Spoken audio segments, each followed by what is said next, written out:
Hi, it's Red-Headed Riding Hood here, Red for short. I'm going to read you William Barclay's Daily Celebration. There's power in the word. Tokishi Ishii, I don't know if I'm saying that right, sounds Japanese, had a record of savage and beastly cruelty that was almost without equal. With almost fiendish brutality, he had murdered men, women, and even children, and had pitilessly and cold-bloodedly removed anyone who stood in his way. At last the law caught up with him. He was captured. He was in prison awaiting execution. While he was in prison, he was visited by two Canadian ladies who tried to talk to him through the prison bars. They were unable to make even the very slightest impression on him. He merely glowered back at them like a wild animal. In the end, they left a Bible with him in the faint hope that the Bible might be able to make the appeal that no human words had been able to make.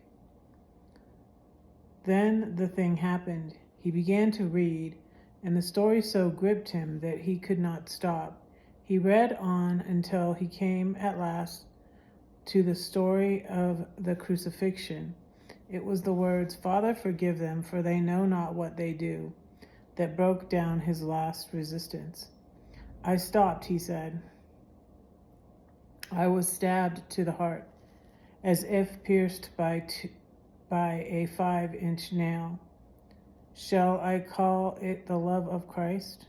Shall I call it his compassion? I do not know what to call it. I only know that I believed and that the hardness of my heart was changed." Later, says A.M. Chirgwin, as he retells the story in The Bible in World Evangelism. When the jailer came to lead the doomed man to the scaffold, he found not the surly, hardened brute he expected, but a smiling, radiant man. For Ishii, the murderer, had been born again. The power of Scripture to make its own effect is something which has been demonstrated again and again. The unique thing about the Bible is that it does all three things. It informs us about Jesus, for it is the only book with a first-hand account of the life of Jesus upon earth. It reforms us, for in it we find the ideal and the standard by which we ought to live.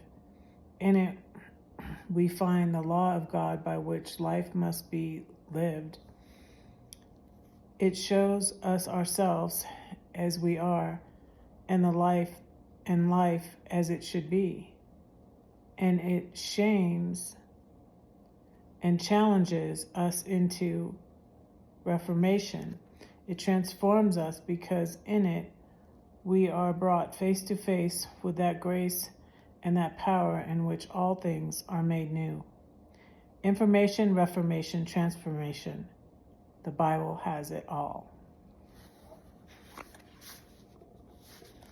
Don't say that no one cares for you, because I do, and God does too. Don't forget to pray for Red, because Red is praying for you. Bye.